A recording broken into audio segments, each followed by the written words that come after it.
Good evening, everyone. My name is Adin and I am a history teacher at Wellington School. Today, I wish to delve deep into the concept of justice. I want to set the scene, okay? So I'm just going to share with you my experiences and my personal journey. When I was young, before the ages of 13 and 14, I never liked history because I felt it was an abstract subject. Events and people in the past that had no relevance or connection to me whatsoever. However, when I was in year 9, I learned about the civil rights struggle in the USA during the 1950s. Although the history and the context were totally different, I felt a connection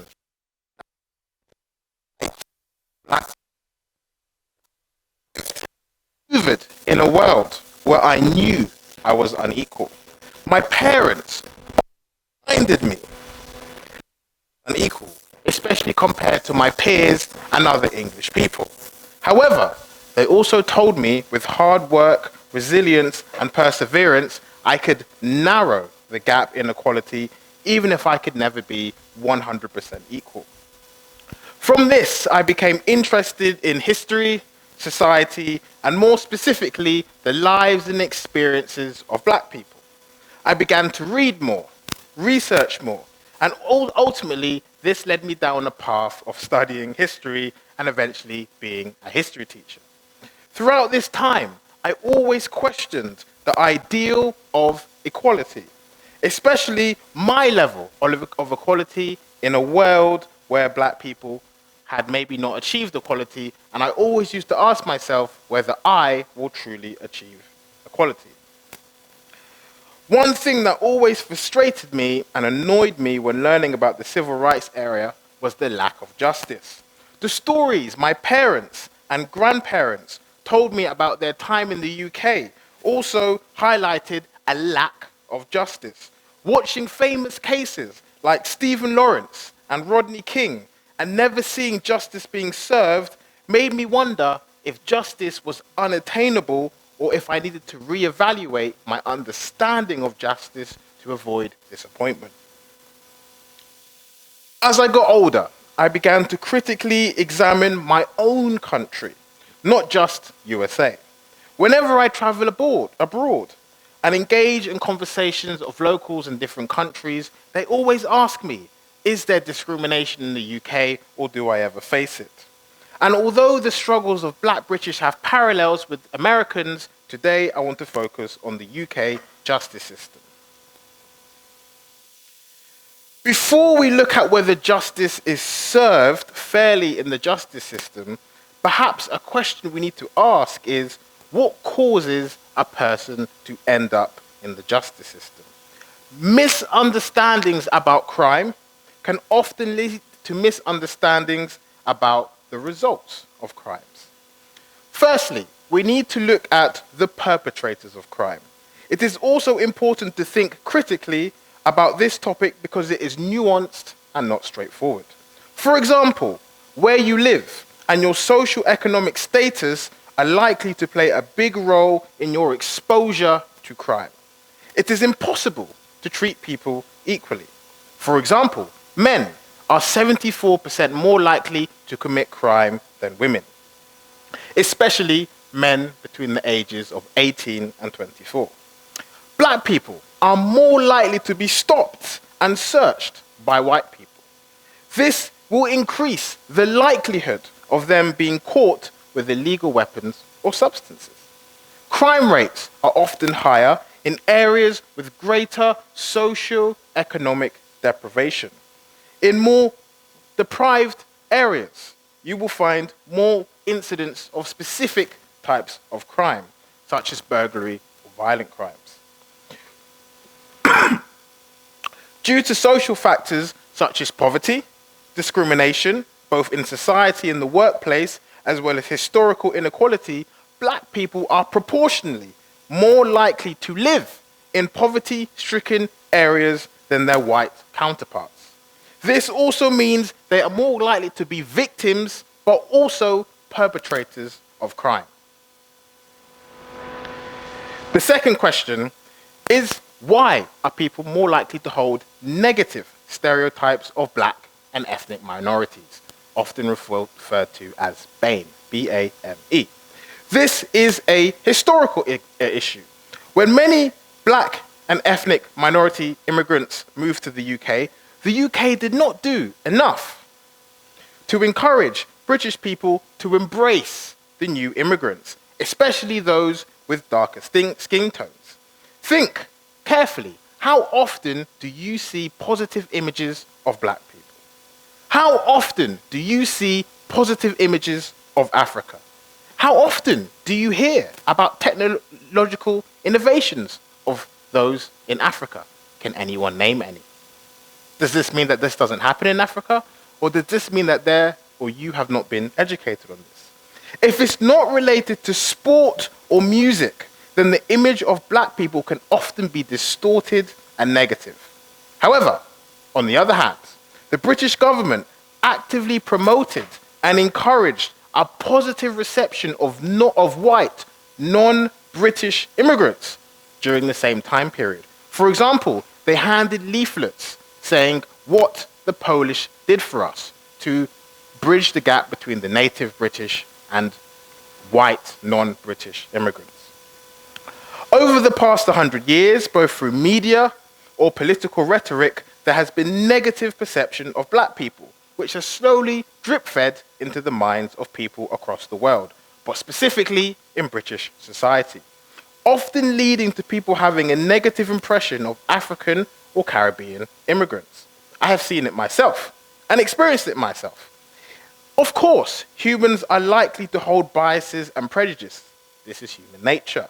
However, the word justice implies fairness, and when people act subconsciously or consciously on their biases in the criminal justice system, then we start to move to asking ourselves, can a justice system really be fair? Why do we hold biases? Media and education hold the answers. Not just in the UK, but across the world, it appears in many situations that whiteness is viewed more favorably than blackness. And often, blackness is synonymous to crime, poverty, and violence. Do these things exist in the black community? Of course. Do these things exist in all elements of society? Of course. I have seen advertisements for schools which ask for skin color. And I have seen advertisements for schools which ask for white-only applicants. These subtle and nuanced ways impact the way black and ethnic minorities are treated. When you think about the most popular films, books, and TV programs that many people are familiar with, they usually portray black people in a negative light. Music genres such as rap, drill, and hip-hop. And although in some instances the lyrics may contain references to illegal activities, they often also show black people as perpetrators or victims of crimes. This rhetoric can lead to people thinking that when black people end up in the justice system, they are deserving of their fate and punishment, especially compared to their white counterparts. Studies have shown that when doctors describe challenging patients in hospital, they will use words like troubled when talking about white patients. But when describing black patients with the same issues, they will describe them as aggressive. Again, these small nuances will embed in people's mind and psyche. This, in my opinion, influences the disproportionate and unequal treatment of black people within the criminal justice system. Those who hold power in these systems are more likely to carry negative views and therefore likely to impose disproportionately higher punishments. I'm going to show you some statistics. These are all facts. Black people make up 3% of the population in the UK. but they constitute to 12% of the prison population. Does that mean that black people are more inherently likely to commit crime? Or is there a disparity in the way they are treated in the system? Black individuals are more likely to be arrested compared to white individuals. But, as mentioned earlier, they are living in areas where the odds are against them, and therefore it is more likely for them to be arrested. This one here is one of the most controversial, and for me the most sad. On average, black people are more than 50% more likely to be sentenced to prison for the exact same offense as their white counterparts. So this means that judges are more likely to put them in prison for the same offense. Black people are almost 10 times as likely to be stopped and searched as their white counterparts. If you stop people more, you are more likely to find something wrong. Black and ethnic minority children are overrepresented at every area of the youth justice system. They are about 18% of the youth population, but 50% of the 45% of the people in custody. An earlier speaker mentioned access to legal aid. Minority groups are often face significant barriers in accessing legal aid, which can affect their legal representation. If you can't get the best lawyers, you can't defend yourself in the best way, which means you're more likely to receive harsher punishments.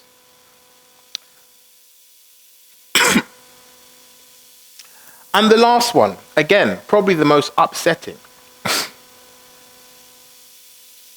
In 2020, the average sentence for a white defendant was about 19 months. A black defendant for the exact same crime is more likely to receive a sentence of 27 months. That's 7 months longer. And 28 months for other Asian offenders. So this means that judges will always, statistically, punish black offenders longer and harder than their white counterparts. But it doesn't just stop in the system. Reports and studies suggest that there are systematic biases in the justice system in terms of at the highest level. 92% of judges are white. Just 7% are from black backgrounds. Therefore, the judges are going to take a more harsher idea to black defendants than white defendants. 92% of police officers are white, and only 7% are from black and ethnic minority groups. A study of 370 legal professionals found that over 50%, 1 in 2, had witnessed at least one judge acting in a racially biased way, with 52% witnessing discrimination against black people and Asian more frequently, whether this be lawyers, witnesses, or defendants. Black prisoners are more than 7 times more likely to be pepper sprayed than their white counterparts. Does this mean that prison officers take a more harsh attitude towards their black prisoners compared to their white counterparts? But there are some solutions. Although the UK is a country which is renowned for many things, perhaps its own justice system is an area where there can be improvement. Black and minority groups are overrepresented at almost every stage. The one thing we cannot control is how we are born, where we are born, and the culture we are grown into. Like all humans, some will make good decisions and some will make bad decisions. That is what the law is there for, to provide rehabilitation, and ensure that those who make criminal mistakes are punished in the right fashion. However, it is sad that in 2025, the color of your skin or your racial background will impact the length of your sentence and how fair you were treated when you were in that system. So, why are black and ethnic minorities more likely to be receiving harsher punishments? I have set the scene earlier in my speech. In my opinion, I narrow it down to two things. Number one, representation, and number two, understanding. The legal system from all levels, police, court, judges, prison guards, is staffed majority by white employees. And although humans can claim to be fair and impartial, the statistics prove that they're not. This means they are unlikely to relate and understand to the deeper issues or cultural backgrounds of black and ethnic minority defendants, and therefore impose a harsher punishment. And as we know, the length of punishment does not correlate directly to preventing crime or rehabilitation. So why are they receiving longer sentences? It is important to remember that many black and ethnic minority groups during the 1950s to 80s received a lot of structural and overt racism in Britain, both through individual, group, and government rhetoric. It would be naive to think that these mindsets, thoughts, and feelings have been eradicated. I have experienced it and witnessed it myself numerous times, and I have never even been in the criminal justice system. Sometimes, subtle ways people treat me, talk to me, and hold expectations of me, microaggressions, understanding my capabilities, saying stereotypical things, can have a lasting impact on my psyche, and also how I approach different situations. So, my final thoughts. We cannot change the problem if we do not acknowledge a problem. The first step is to look at the facts I've shown you directly. Those in the UK government can also encourage the public to talk about this and work together to bridge the gap to create a more fair and inclusive society that benefits everyone, whether it be crime or punishment. Self-reflection. People need to take a deep look at their own minds and be aware of their own biases. People from non-black and ethnic minority groups need to be more neutral when understanding black and ethnic minority groups and actively educate themselves on specific empathy, and judges or police perhaps need to show more sympathy. When I went to Africa for the first time, I was surprised to see high-rise buildings, super rich people, developed streets. I actually had to ask myself, why was I surprised? The answer made me feel very uncomfortable. So the same approach needs to be taken in the justice system. People need to have an open mind to crimes, perpetrators, and also how to help them and rehabilitate. Last thing, the most important, and something as a teacher I can impact. Representation. Judges who work more directly in the criminal justice system need to be more diverse. We need to educate and encourage our children, the children of the future, to be police, judges, lawyers, prison guards, as well as having more diverse youth workers in these areas to bridge the gap, to prevent crime, but also to help rehabilitate those in crime. If they can make positive contributions, this will increase and help British society overall. It's once said, my parents used to say to me, sometimes we are too scared to sit at the table that we belong to, and we should encourage the future generations to feel that that table is also owned by them. Although this speech is specifically related to the justice system, I hope that people from ethnic minorities can also take the points and push themselves to also make change. I hope today I have shed some light on this topic, and I hope in the next decade we can see more fairness within the British criminal justice system. Thank you for listening to me, and have a good evening.